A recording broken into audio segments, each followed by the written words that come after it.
100% पोरी इंद्रिकरला शिवाय देत्या व आम्ही कसाय भांग पाडू, कसे कपडे घालू, कोणचा हात धरून जाऊ, त्याचं काय बापात जात. माझ्या बापाचं नाही जात काही, पण मी एका मुलीचा बाप आहे. मुलीवर भाषण करून बापांवर भाषण करून जमत नाही, बापांवर व्याख्यान करून जमत नाही. त्याला बापाचं हृदय लागतं. काय माहिती तुझं? एका बापानं मुलीसाठी काय केलंय, जरा डोक्याला मुंग्या येतील तुमच्या. 2-3 मिनिटात आहे का पुरी सुरी थोबाड फोडून टाकली पाहिजे यांच्यावर. कोणीकडं थोबाड कोणीकडं कोणावर. आणि प्रेम करायला खर्च नाही ना. पोरे मोबाईल घेऊन देतोय का सिम पोरग टाकितोय, गाडीला पेट्रोल पोरग टाकितोय, पॉकेट मनी पोरग देतोय.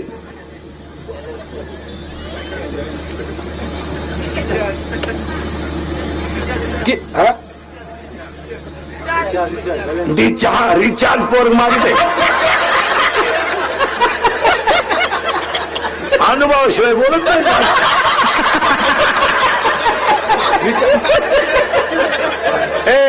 रिचार्ज पोरग मारित आहे. तुला काय फक्त तोंड बाजून त्याच्या मागे बसायचं एवढंच.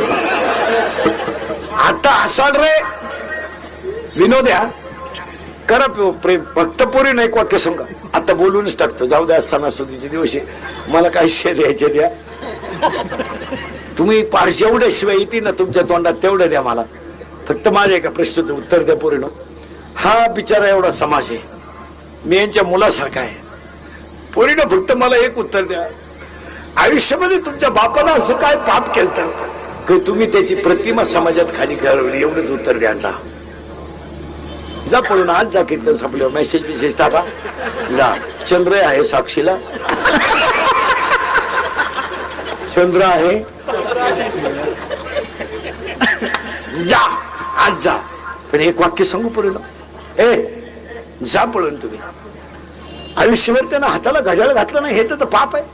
बनियन मळालं तर त्यानं पलटी करून घातलं हे त्याचं पाप आहे. त्यानं बायकोच्या गळ्यातले दागिने म्हणून तुम्हाला मोठं केलं हे त्याचं पाप आहे का? आयुष्यामध्ये त्याला तुम्ही गल्लीनं वर मान काढायला जागा ठेवली नाही का? त्याला गावातून पाहुण्यातून जायला जागा ठेवली नाही? पोरीनं तुमचा जन्म नव्हता झाला, तुमचा बाप व्हायला निघला ना पोरीनं.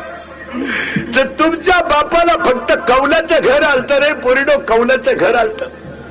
त्याच्या बायकोनं डोक्यावर दगड वाहिली आणि पायानं गाळ केला पोरीनो, गाळ. आणि डोक्यावर दगड वागून दोघांनी घर बांधलं पोरीनं. आणि तुमचा जन्म झाला तर तुमचा बाप 15 मिनिटं एकटा हसत होता. का हसला माहितीये पोरीनं तुमचा बाप? तुमचा जन्म झाल्यावर तुमचा बाप का हसला माहितीये तुम्हाला? त्याच्या आईनं त्याला मरताना सांगितलं होतं, तुला जर मुलगी झाली तर तू नशिबान असशील. त्याला तुमचा जन्म झाला तेव्हा त्याच्या आईची आठवण आली. पोरीनं तुम्ही 1.5 महिन्याच्या होत्या, अशा इतक्याच होत्या. तुमची आई तुम्हाला आंघोळ घालायची. कशी घालायची माहितीये पोरीनं तुम्हाला आंघोळ? तुमची आई पाय पसरायची, पायावर तुम्हाला पालट झोपवायची आणि 2 बादलीत पाणी घ्यायची.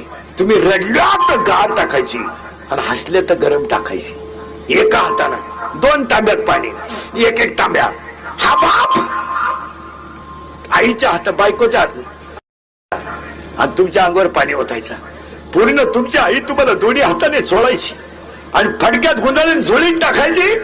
तर तुमचा बाप झोळीच्या दोऱ्या ओढायचा आणि आई भाकरी करायची. 2 जण गरम भाकर खायची, झोका द्यायचा. पुरीनं तुम्ही बोलायला लागल्या तर तुमचा बाप बोबड्या बोलत होता.